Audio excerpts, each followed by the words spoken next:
A person who thinks all the time has nothing to think about except thoughts. So, he loses touch with reality and lives in a world of illusions. By thoughts, I mean specifically chatter in the skull,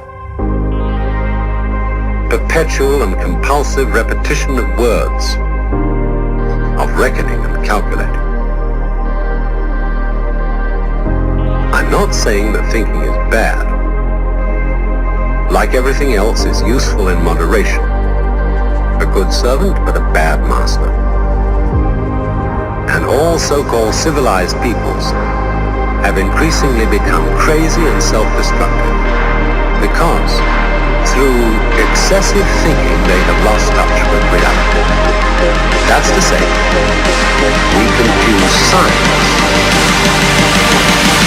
with the real world.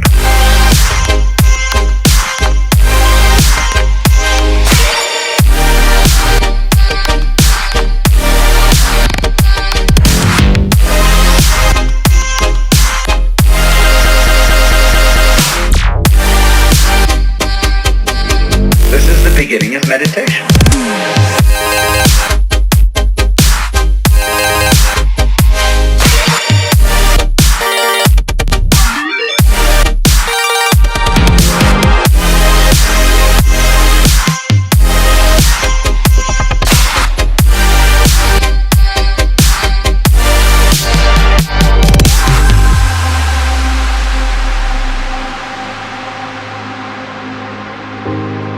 Most of us would have rather money than tangible wealth, and a great occasion is somehow spoiled for us unless photographed. And to read about it the next day in the newspaper is oddly more fun for us than the original event. This is a disaster.